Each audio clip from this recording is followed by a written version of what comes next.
And we are live. Welcome to the NBA Strategy Show. It is Monday, March 3rd. I am Josh Engleman here to break down a 7-game NBA slate. We got the same slate on DraftKings and on FanDuel today. We got a lot to break down coming off the weekend. How are you guys? Hit the like button, subscribe to the channel, hit the notification bell so you know when everything goes live. Follow me on Twitter at Josh Engleman. What's up, everybody? Good to see everybody here today. Let's focus the camera a little bit. There we go. Much better. What's going on, everybody? Hope you guys had a good weekend. I did. Light work, uneventful. Got some stuff done at the house. Got some stuff updated on the back end for myself here. We're going to have a good day. We're going to have a good week. Somebody's picking up something big coming out of this strategy show. I don't know who it's going to be. Hopefully it's me. But we got a lot of basketball to break down. We had a big day out of Denny last night. I think it was like the third highest scorer of the slate. Am I right? Yeah, 62.5. Only behind Jalen Williams and Ant. Jokic with a pedestrian for him 20, 14, and 9. That's when it's really crazy. That's how good Nikola Jokic is. That he has like a below average fantasy day, and we look at it and it's just like, oh, Jokic wasn't that great. He had 20, 14, and 9. It's nuts. It's nuts. All right, well, I don't really have much here. I think we kind of just need to dive into this bad boy. What do you say? Let's do it. Let's do it. We are going to kick this one off. First game of the day. Very simply, the Golden State Warriors are 12-point favorites in Charlotte. 224 total. Charlotte obviously stinks. Golden State, not bad. Not a lot of ownership, though, coming into the Golden State side here. Pace is fine. It's, middle of the pack-ish. They are the biggest favorites on today's slate. Houston's 10.5-point favorites, underdogs in OKC. And then Detroit is a 10.5-point favorite in Utah. So Golden State in Charlotte, biggest favorites of the day. But 224 total. I mean, we have a game today in Atlanta and Memphis with a 253 total. That is nuts. Truly nuts. I think that's the biggest total we've seen so far this year. I can't remember one sitting at 253 yet. But we got to talk about Golden State. And honestly, there's really not a ton to talk about. I don't think these guys look all that great. Jimmy Butler's probable. Quentin Post is probable. Clearly the matchup's fine. You don't mind facing Charlotte no matter who's in or out. But as of right now, we're not projecting all that much ownership. None of these guys really project as all that optimal. We could talk through some of the individual plays that are fine to get to. But like the most owned guy is Draymond Green right now. 7% owned on DraftKings. 7% owned on FanDuel. What's the priority here? 23% chance of scoring 40 fantasy points. 3% optimal. He's barely hitting 5x his salary. Only center eligible on DraftKings, which is really difficult. Like, do I think Draymond looks the best here? Probably. But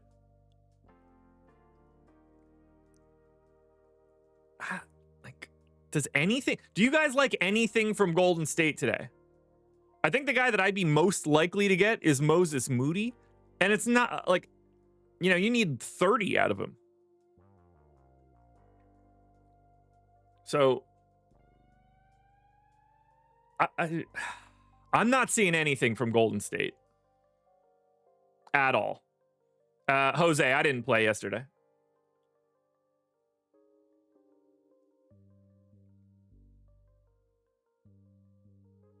It's Sunday. I'm relaxing. Yeah, Curry, I don't know, 9,200 for Curry at this point. Is that really something we're looking for? It's a pretty big price tag. Obviously, you know, matchup for Charlotte works, but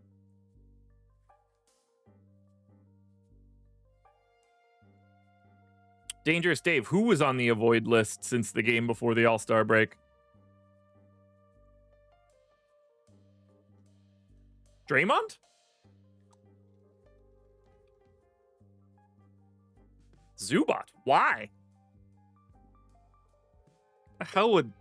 The dude's awesome. Why would you do anything like that?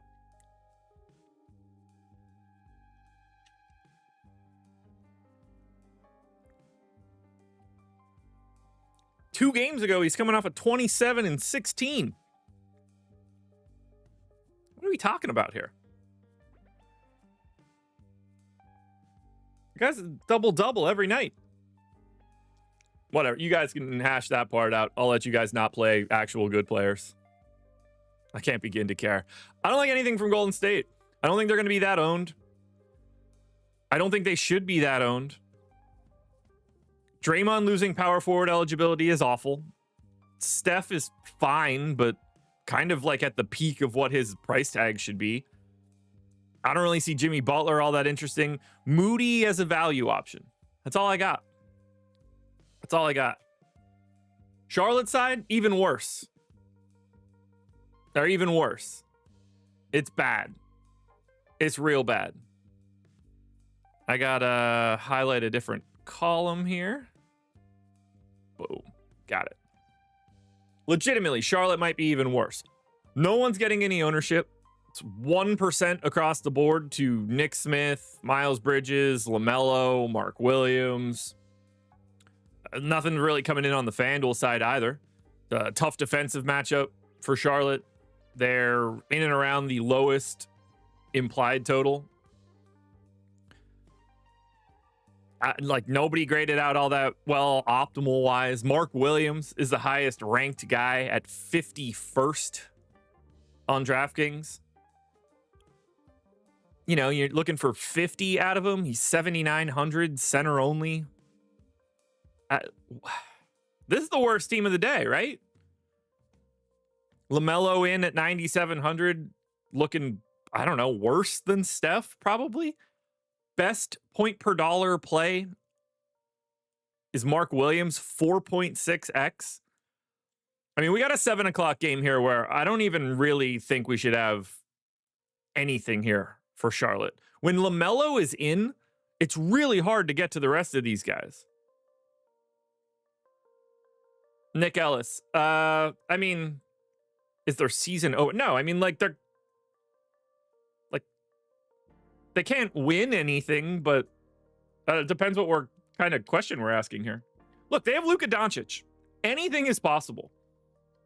They also have Jackson Hayes as a starting center. So, like, I don't think they can win anything real, but they have Luka Doncic, so I would never... I'm nervous no matter what.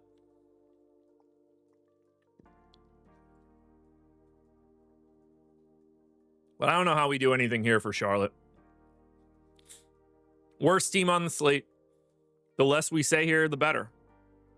Ooh, that reminds me. I got to do something quickly before I keep going, before I forget to do this. Got to handle something on the back end. Be a quick fix. Ba-ba-ba. Almost done, folks. There we go. Got it. All set.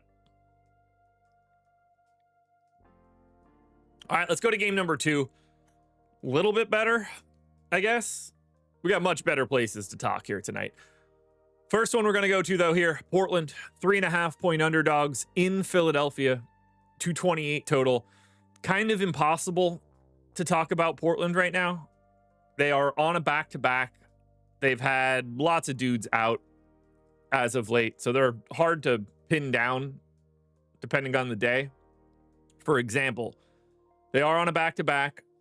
Jeremy Grant has missed the last 2. We have no idea if they're going to play Donovan Clingan today, or Time Lord, or who is going to actually be available for Portland.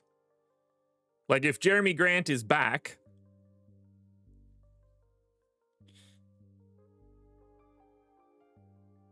like, he'll change everything. Assuming he's still out, that is different. We finally got minutes out of Dwop Reith, but that came at the expense of Klingen's foul trouble. So we're definitely going to have to pay attention to this game to figure out who's available. Right now, 9% ownership coming into Denny. Nobody else has more than 3 on the DraftKings side. I don't think Denny looks all that different than everybody else, whether that's Anthony Simons or Shaden Sharp or Scoot. All 4 of those dudes to me look basically the same. John C. I don't know. I mean, it's not to me, even though like it is and it's not. Right? Like, I don't think they have a chance to do anything, but they're also the 2 seed in the Western Conference. They're going to be there. I don't think they have enough talent to make anything matter. But Luka Doncic is Luka Doncic. I would never bet against him. But like, they're going to need a lot of help because they obviously can't get through OKC and Boston. 0% there. But Luka Doncic, very good at basketball. Confirmed.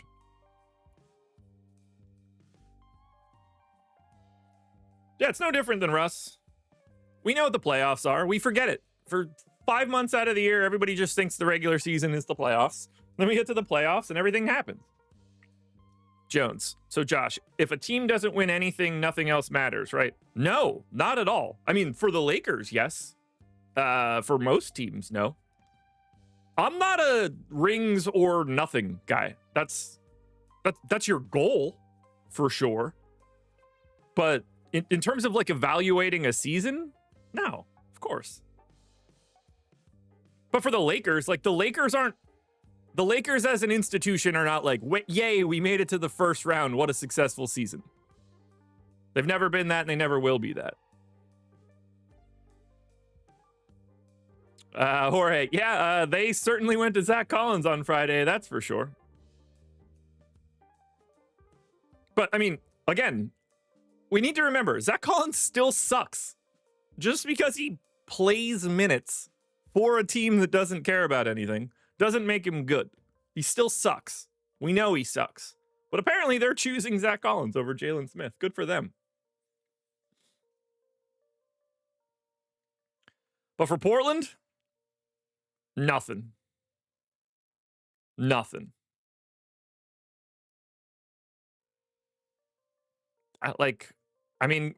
Look at you can see the optimal rates. Kamara, 1. Simons, 4. Sharp, 5. Not even close.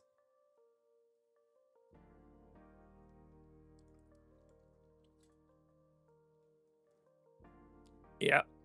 I would not have been placing those Knicks futures. Not with Towns at the 5.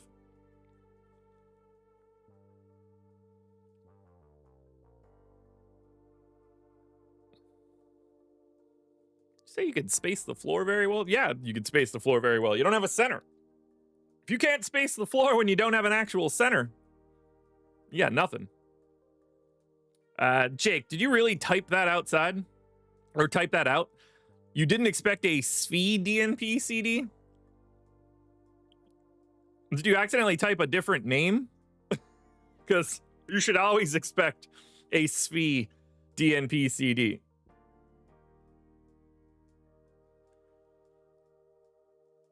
We're going to go ahead and keep it moving off of Portland, go to Philly, because we could actually talk about Philly here. Now, Philly's a little different. They have an opportunity to look really weird. Paul George, questionable, left groin soreness. Obviously, no more Joel Embiid. Who is your dream finals matchup? There's only one dream finals matchup. It's Celtics Thunder. Anything else is not the best matchup you can get. It's not even close. It's not even close. So obviously, if Paul George is in or out, it matters, especially because Paul George is currently 20% owned on DraftKings, 23% owned on FanDuel, and deserves it. 17% optimal, 30% chance of 48 fantasy points, 7,500 small forward, power forward eligible. Looks great. I think if Paul George is playing, he might just be the best possible Philadelphia 76ers. But he might not play, which would probably bring Justin Edwards back into the starting lineup. 3,800 small forward, power forward eligible. Terrible per minute performer. But, you know, a value-ish option. Dangerous Dave. The Cavs have not been shitting on Boston. I would go ahead and calm down with that take. So yeah, Paul George, if he's in, probably the best Philly guy. Paul George, if he's out, really makes this team look different. Because we're getting 10 to 15% ownership on Maxey, 10 to 15% ownership on Kelly Oubre, Yabusele coming in with a little bit of love. Probably not enough. But if it's not Paul George for me, it's Maxey, 9K, point guard only, you know, playing your 38 minutes or so a night. Got him ranked 13th. Maxey's the guy I want if George is out. I still want Maxey if he's in, but I'll really want Maxey if he's out. Not that Kelly Oubre doesn't look great. Shooting guard, small forward eligible.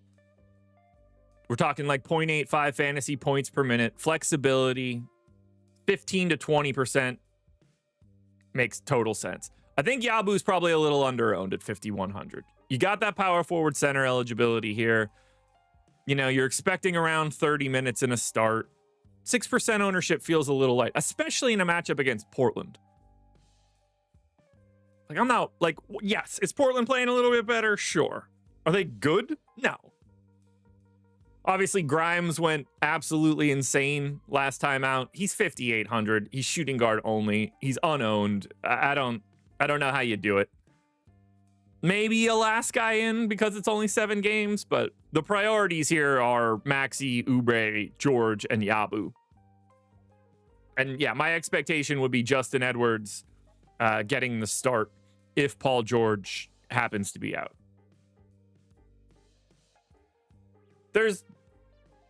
We're basically never going to Quentin Grimes today with anything other than like 5% ownership. There's nothing that could really happen.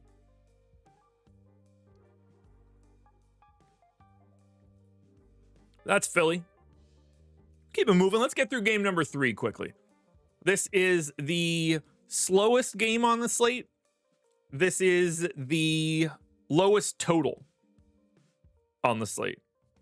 That's going to be the Washington Wizards, 9-point underdogs in Miami, 219.5 total. 96.9 is what I've got the pace at here. But we have a little bit of ownership on both sides. Now, Washington is interesting because Jordan Poole is going to be out for this one. Obviously, Jordan Poole carries a little bit of usage for this Wizards team. But with the lack of Poole, we are creating a bunch of value here. Now, we've got someone like Bob Carrington, who should be starting in Poole's place. 5K, point guard, shooting guard eligible. He's 25% owned. One of the higher owned guys on the day.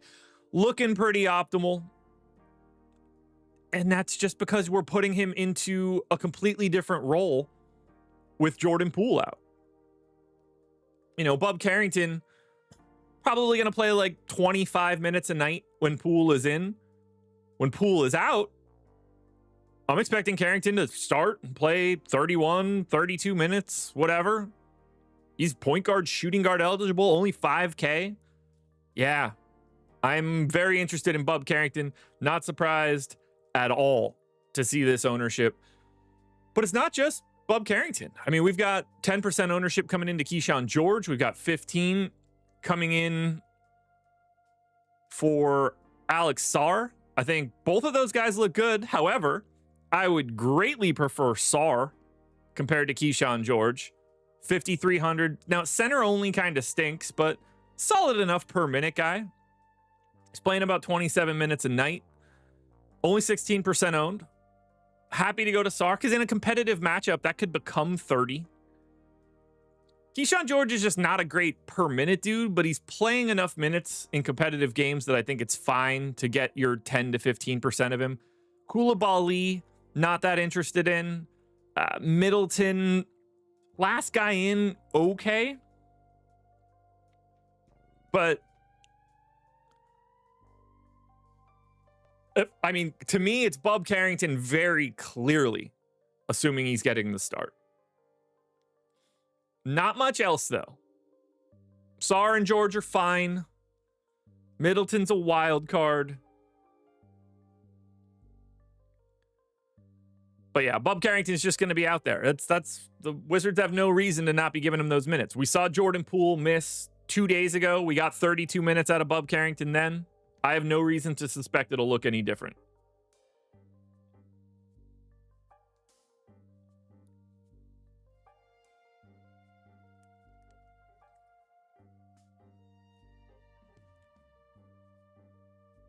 Jake, why would he play? Am I missing something?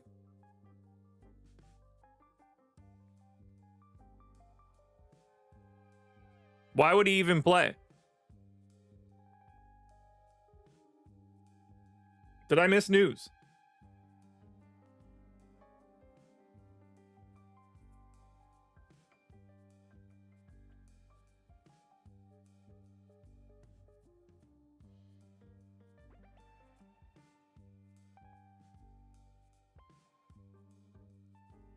Let's keep in mind here, AJ Johnson has not played at all in the past 5 games.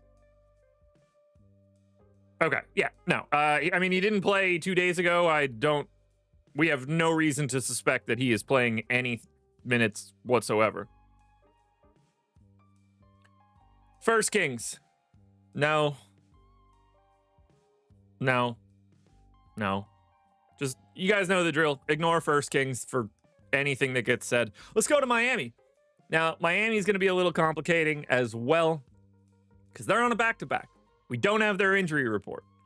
We don't technically know who's going to be playing for Miami. And we obviously have no idea who's going to be playing for Miami, even when we think we know who's going to be playing for Miami. So Andrew Wiggins has missed the last 2 games. Jaime Jaquez has missed the most recent game, left early in the game before that.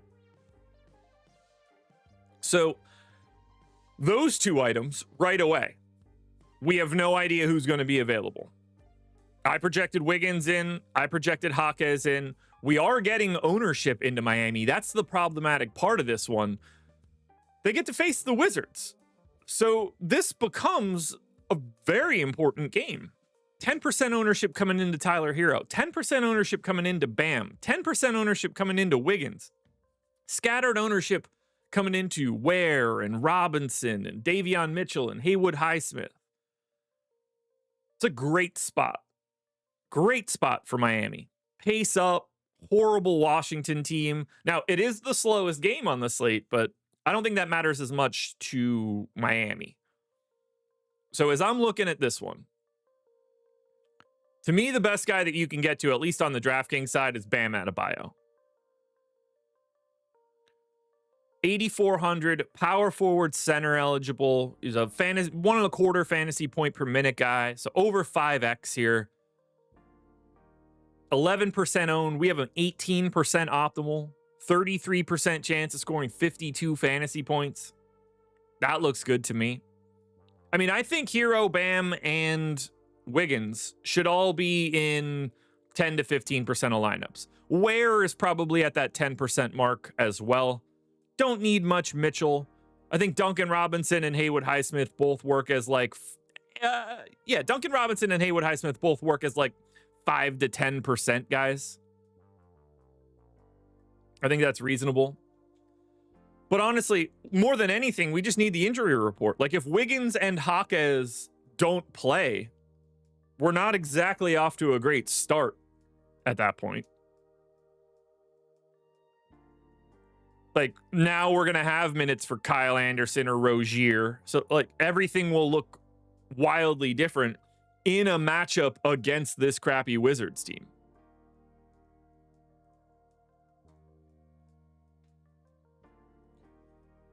Let's find out if we've got any bets that look interesting today.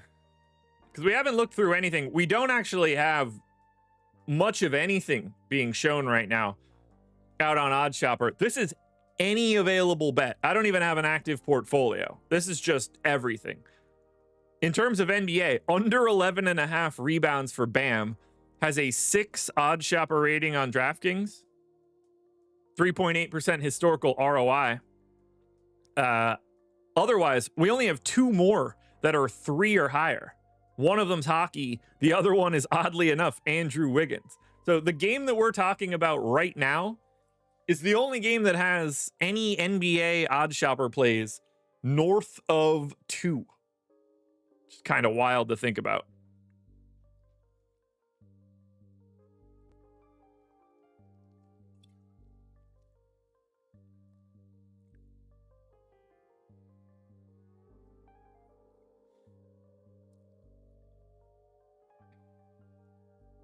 Bam is at 54 points in 3 of 20 games. I don't know, man. So, Dangerous Dave, just out of curiosity, do you think that's good, bad? Do you know why it's good or bad? Do you adjust for matchup? Or are we just going to, like, say those things as if they mean something?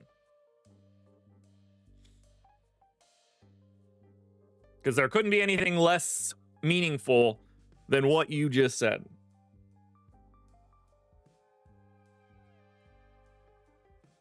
Just seems high.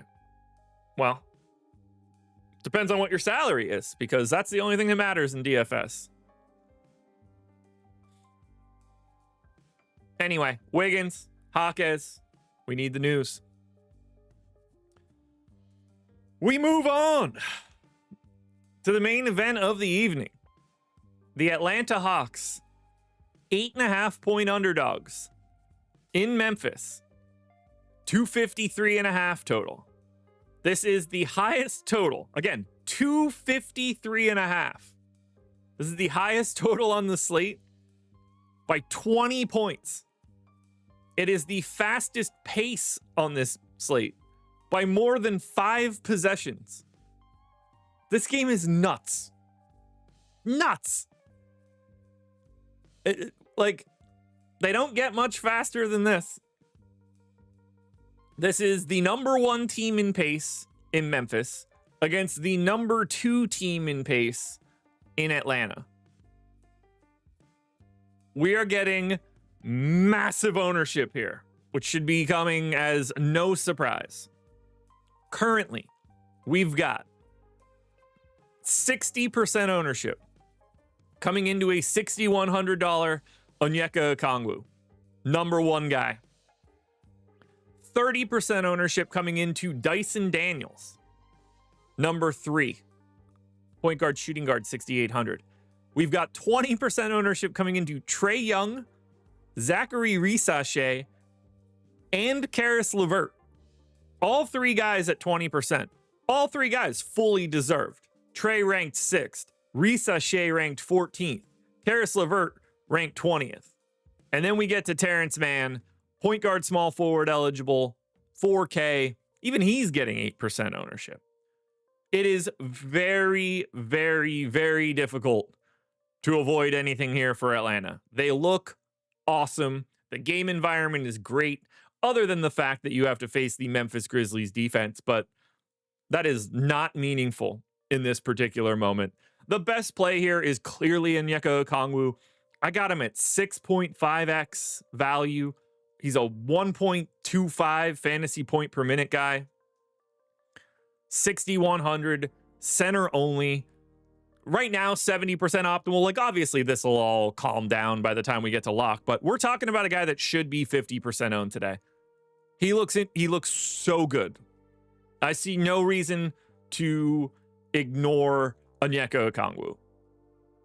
I think the second best option for Atlanta actually is Dyson Daniels. 6,800, point guard, shooting guard eligible. It's a 1.1 fantasy point per minute guy. Massive pace up spot. 5.6x value. 30% owned, 40% optimal. Completely deserves it. Trae Young, 20% owned. Completely deserves it. 9,600, point guard shooting, or just point guard eligible, but 1.35 fantasy points per minute. I got to do this. Eric, I'm giving you 5 minutes off. Just shut up, man. Seriously. You couldn't be more annoying today. I'm tired of reading you. Take a break or just don't come back. 20% owned for Trae. I mean, I have absolutely no problem with him being a pay up option today. None whatsoever. Risashe playing a couple extra minutes. 4,500, small forward, power forward eligible. Remember, the big piece of news here for Atlanta, and the reason they're going to look even better, George Niang is out with an illness. We actually saw George Niang take over he started the second half last time out for Atlanta over Mohamed Gay. Don't think that's going to be happening now with Niang out. So we do have some extra minutes to go around here. And I think that's why we see someone like Risashe look good. I actually think Risashe is under-owned at 20%. He's a 0.9 guy in this spot.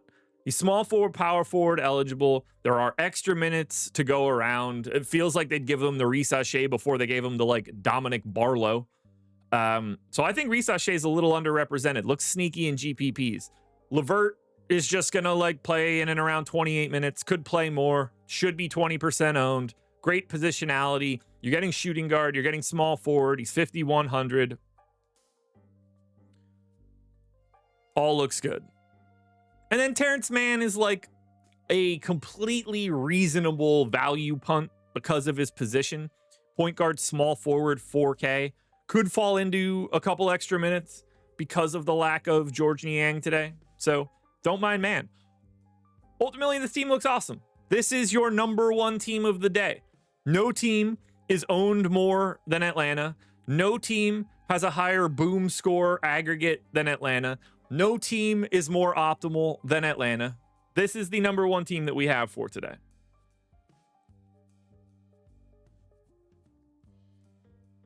And then we get to Memphis. Now, Memphis has a Q tag on Ja Morant. That's actually kind of tricky because if Ja ends up out, I actually think it makes this Memphis team look insanely good because we know that we're already in the good offensive matchup in terms of pace. But Atlanta's defense stinks. If we could free up 32 minutes of Ja and start getting your Scottie Pippins, your Luke Kennards, your Vince Williams, your G.G. Jacksons more minutes, I think we get even more value out of Memphis, and it makes guys like Bane or Triple J look even better. Because right now, some of these guys are not on the table for me. Like, if I'm going anywhere, Ja in, Ja out, it's Desmond Bane. 7,600, shooting guard eligible. He's playing massive minutes as of late. I got him ranked 4th overall, currently projected for 23% ownership. He's 5.5x his salary, 40% chance of 48 fantasy points. As I'm looking at it, Desmond Bane, very clearly your best Memphis guy. And that's whether Ja is in or not. Now, if Ja is in, I still like him at 8,300. Point guard only. To me, no reason to not want to get there. He still ranks 15th.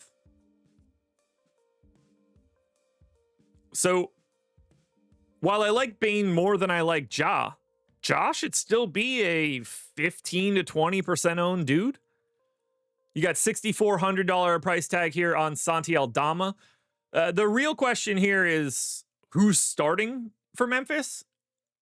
We don't totally know the answer to that question just yet.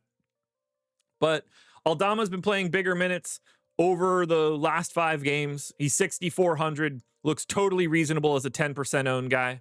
I think you could roll the dice on someone like Zach Edey as well.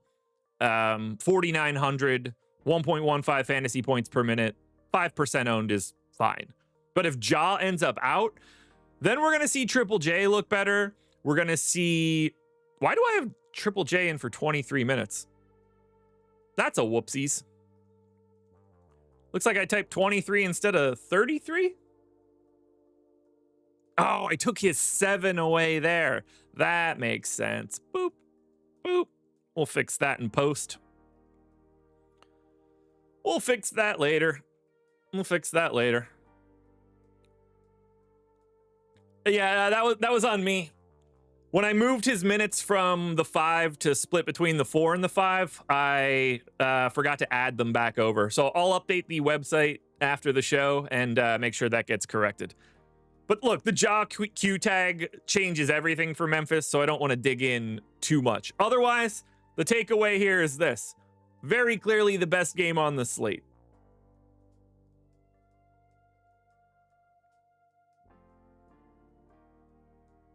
Yeah, the Triple J projection is wrong because he's multiple minutes too low. And it won't auto recalculate in my sheet.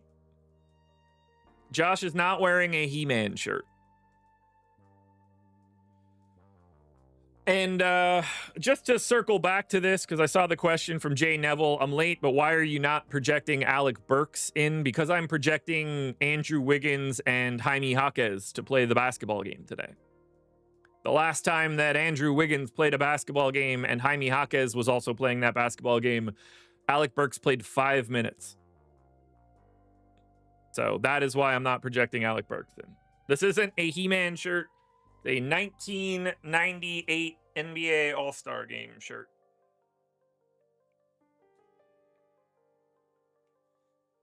Just in sports. Literally never.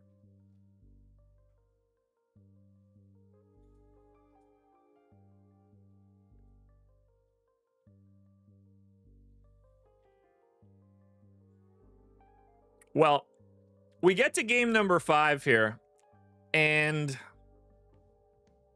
unfortunately for us, before we go any further, we did get a couple new NBA plays that look mildly interesting. Paul George, under 18.5 points, 18% historical ROI on Onyx odds, 8 OddsShopper rating right now. Also, Paul George under 28.5 PRA. Just, pump the brakes on him a little bit. We also got a Steph Curry under 26.5 points in with a 3 now.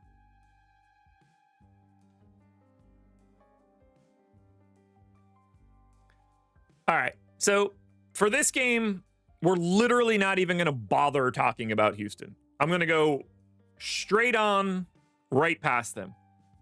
Steven Adams questionable, Dylan Brooks questionable, Tari Eason questionable, Alperen Şengün questionable, Amin Thompson questionable, Fred VanVleet is out. We need everything. So it's not even worth the conversation. We have no idea what's going on here. Nothing I can say about Houston is going to be worth anything at all 6 hours from now.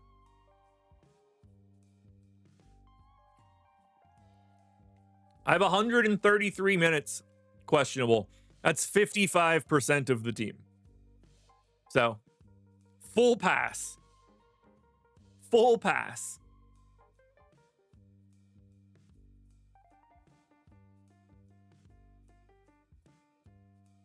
Oh my God, Scal is back with the Kings.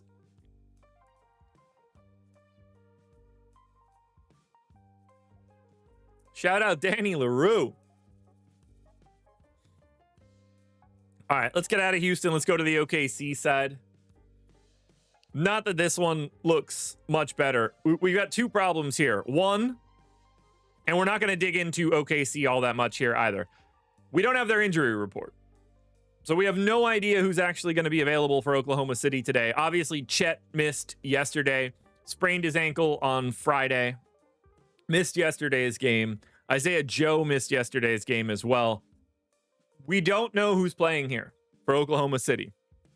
Is Chet in? I don't know. Because if he's in, I think he's the best play on the Thunder. If he's out, then we probably like, Hartenstein a little bit more. Is Joe in? I don't know. That's a chunk of minutes that we need to redistribute. What we can say is this. If Shea plays, he's fine. But it's a tough spot against Houston. Jalen Williams is in. He's fine. But it's a tough spot against Houston. Now, they're massive favorites because the whole damn team's questionable. But defensively, Houston could still look really good today. So we need so much information in this game that I don't think that it's really worth continuing here. Houston, the whole team's questionable. OKC, we don't even have their injury report.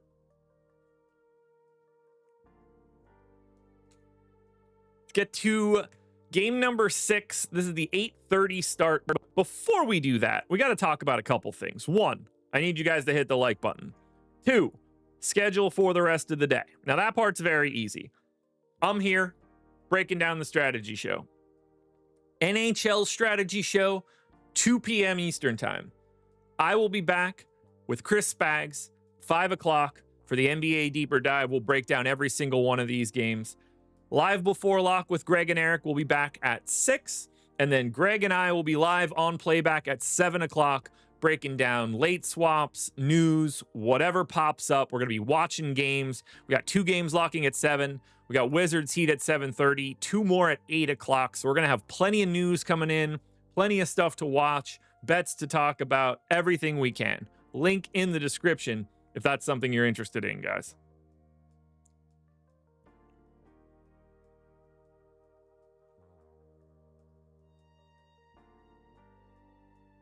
Lee, I wouldn't stress it too much. I mean, Chet played every single game last year.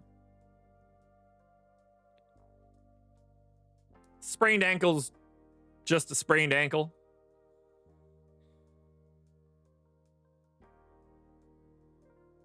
Frank, that would be impossible.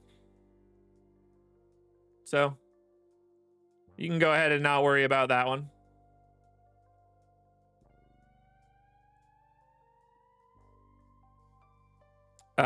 Dangerous Dave, that thing is completely meaningless. You could go ahead and save that from chat moving forward. Never need to add that. Let's break down the Sacramento Kings, shall we? Kings, 1.5 point dogs in Dallas, 231 total. Now, the Kings part of this one, very interesting to talk about, very easy to talk about. Domantas Sabonis is out. And because Domantas Sabonis is out, 60% ownership is coming in to Jonas Valanciunas at 5,400. Now, I went 27 minutes. Don't have a great feel. He played 30 2 days ago, so there could be more meat on the bone. 6.4x his salary, 54% optimal, 49% chance of 37 fantasy points. The number 2 play of the day. Joe Val is a cash game lock, immediate cash game lock.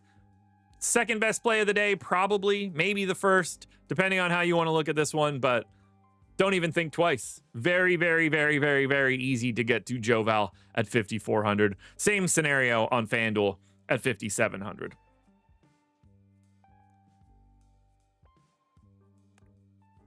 Just, there's nothing else you could do here. Not to mention, the matchup is perfect for it. Because Dallas has nobody left. They don't even have bodies anymore. Joe Val might have 1,000 rebounds today. Now, we can look at the rest of Sacramento. Because we're getting 10% ownership to Keegan Murray, Zach LaVine, DeMar DeRozan. I would rank that personally. LaVine, DeRozan, Murray. I actually think Malik Monk looks a hair better than Murray does.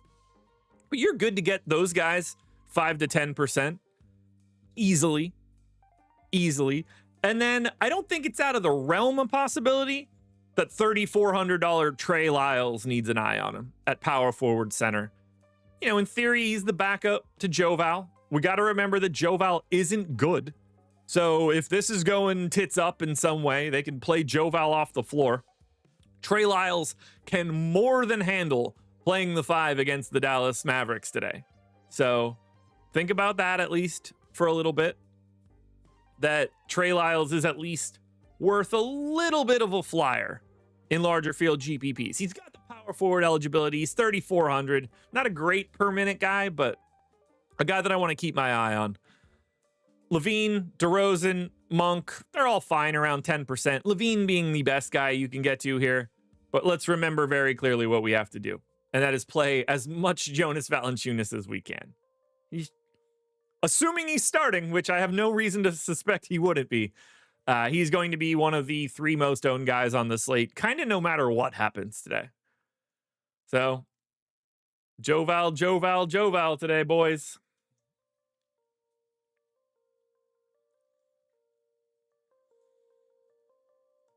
And then we go to Dallas. Now, we don't really know what Dallas is going to be doing today, but we got to talk through it at least a little bit.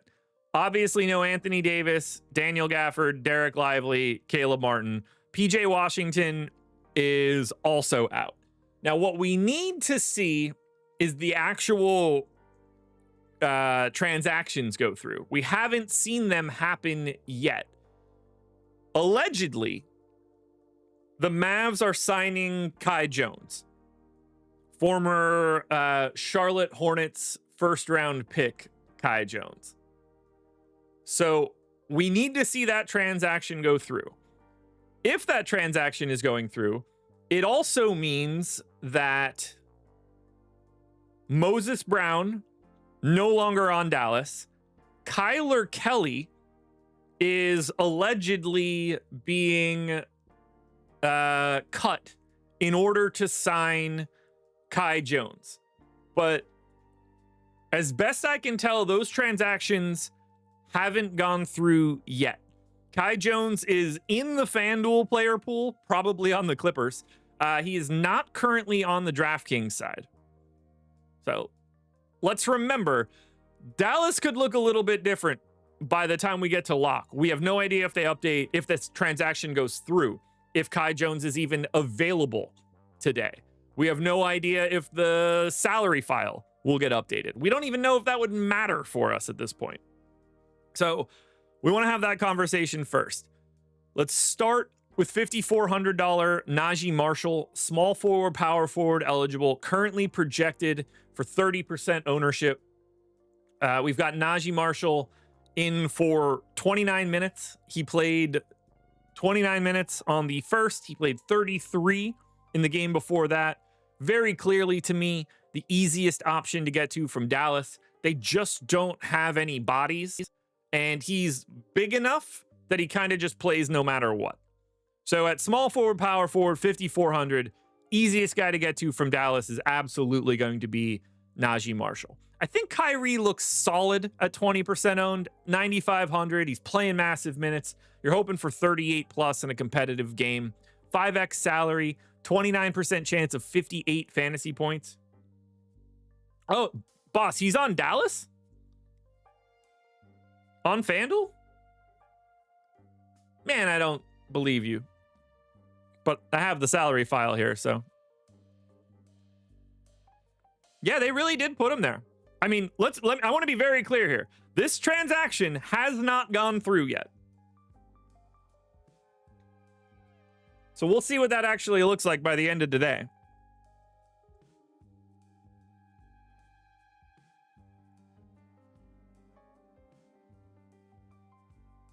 So we'll find out. We'll find out. That's wild that FanDuel made the change because that is not official yet. But then we'll need to see if DraftKings does anything about it.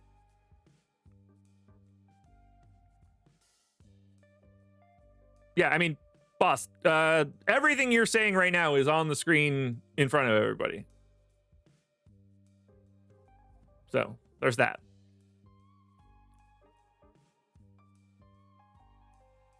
Can't play him over Joval anyway. They're not even in the same conversation. You can't play him at all, no matter what. Unless we hear something different. So yeah, it's Najee Marshall, very clearly number one dude for me from Dallas. I'd say Kyrie and Clay are similar. You know, you obviously got to pay a little bit different for Kyrie. Clay's fine as a value option. Max Christie's fine in that 5 to 10% range. Nothing too interesting. Don't really have much interest in Dante Exum. 4,200, nah. I think Najee Marshall's a bit of a priority. And I think Kyrie Irving, Klay Thompson, Max Christie are all like fully functional 10 to 15 percenters. But yeah, we'll see. We want to keep our eye on the status of Kai Jones, because we really just don't know whether or not he's going to be active for the Mavs today.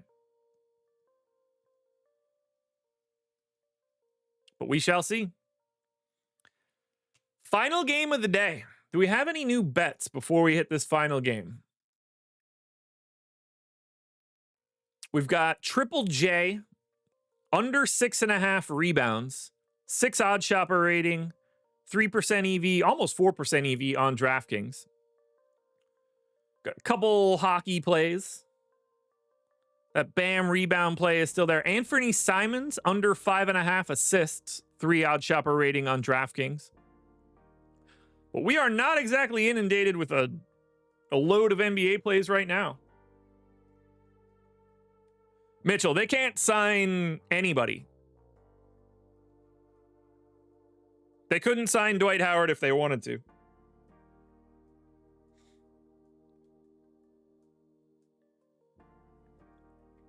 I think they can't. I'm pretty sure they're not going to be able to sign anybody until like March 10th or 11th or something like that. It might even be further down the line than that. But yeah, they're not going to be signing anybody.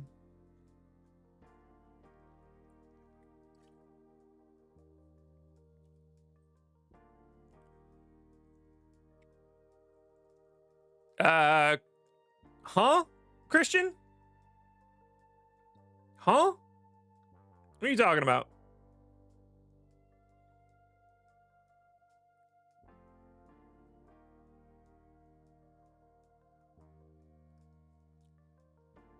Blacklisted? Not blacklisted, he's stunk. He's 37 years old. He's my age. He's not in the NBA because he's my age. What about Powell? Exactly. What about Powell?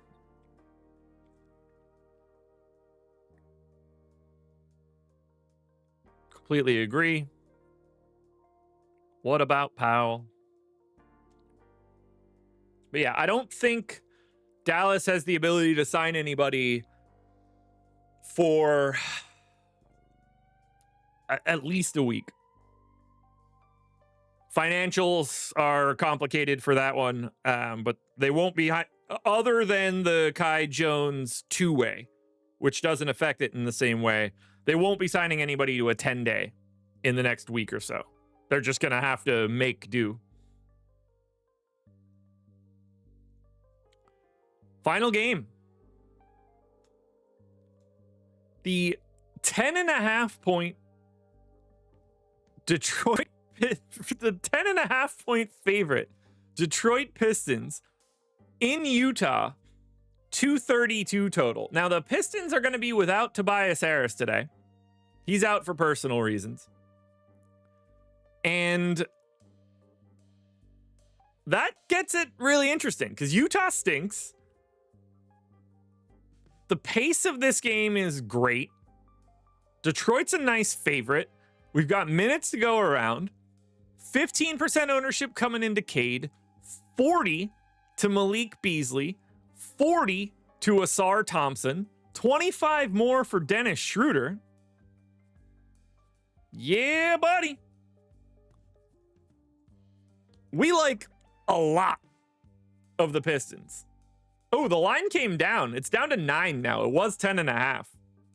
Not that it matters. Not that it matters. Frank Wright. No, it wouldn't be possible.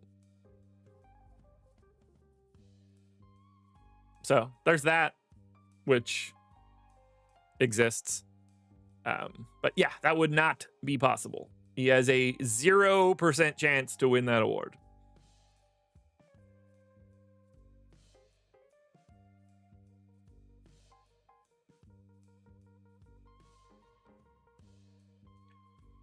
Well, then you can go ahead and laugh to yourself because it'll never happen. So this Pistons team looks awesome. For me, I think the guy that I want the most here is Asar Thompson. Small forward, power forward eligible, 5,300. Pulling big ownership. No Tobias Harris means there's minutes there. And potentially even more minutes there. He's over a fantasy point per minute guy. There's great flexibility. The matchup is outstanding. I'll take Asar first. I'll take Beasley second. I love that. I don't mind that ownership. 5K, shooting guard, small forward eligible. I assume that he's going to get the start. Happy with, the best positionality that you can get. Price tag works. We know he's going to shoot the rock. He's one of the most volume-centric three-point shooters in the league. One of the best three-point shooters in the league. Honestly, you could probably say he's second behind Steph, and I wouldn't even get all that mad about it. I don't mind the ownership at all. I'm not surprised to see it. I expect it to come down a hair, but looks great. $4,200 point guard, shooting guard Dennis Schroeder looks solid to me. Maybe a hair over-owned. But again, we're going to free up 30 minutes of Tobias Harris, and they can kind of go any direction because of Cade being big. Like, you can bring in guards, you could bring in shooting guards, you can bring in wings. Doesn't really matter. So I think Schroeder looks good. Cade obviously looks fine at 10-1. 5x salary. Should carve up Utah. He's 15% owned. I think he deserves every bit of that. I don't have a ton of interest in Tim Hardaway Jr. because he's such a bad per minute guy. I don't really have a ton of interest in Jalen Duren at 6,900. That salary seems a little too high. I'd probably be more likely to get to a beef stew punt play. In theory, Fontecchio or Ron Holland could fall into more minutes. I don't think those guys are guys we pay attention to in this spot. Ron Holland in a blowout could potentially be interesting, but I don't plan for that kind of stuff. I'm ranking Detroit, Asar, Beasley, Cade, Schroeder. But Fontecchio could be a little sneaky with no Tobias Harris, that's for sure.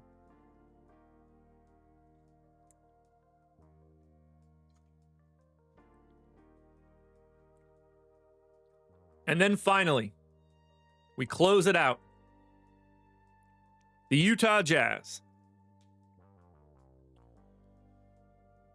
We won't be talking about the Utah Jazz at all because they are on a back-to-back, and of all the teams in the league that we don't know who's going to play, it's certainly Utah. Do you guys know if Lauri Markkanen's going to play? I don't. He hasn't played the past 4 games. Is Walker Kessler going to play? I don't know. He's in and out constantly. Is Jordan Clarkson going to play? I don't know. He's played 1 out of the last 5. Is John Collins going to play? I don't know. He's played 1 out of the last 5. Is Colin Sexton going to play? I don't know. He's played 1 out of the last 5. I got nothing here for Utah. We need their injury report at the very least. That will be a much more interesting conversation at like 3:30 this afternoon. No idea who's going to be in, who's going to be out. I just don't. There's no way to lock down Utah with no injury report. It's not even worth the hypothetical. So that gives us 7 games up, 7 games down. You guys can sign up at Stokastic and get a month of the Sims for free. Projections, ownership, Sims, Discord. The link is in the description. All you have to do is sign up through one of our partners, Underdog, Fanatics, better, sleeper, BetMGM, Chalkboard, brand new partner. You can sign up through them. You'll get 1 month free at Stokastic. You pay us nothing. All you got to do is make a deposit at one of those sites and follow the instructions at the top of the page. It's been great here, guys. I appreciate you guys being here. It's fun stuff. We've got a ton of shows coming up for the rest of the day. Contenders coming out shortly. Peep the Twitter thread as well. We're dropping that as shorts now, too. Good luck, everybody. Thank you for being here. Another one in the books. I'll see you guys tomorrow morning. Another edition of the Strategy Show. By the way, tell Aton I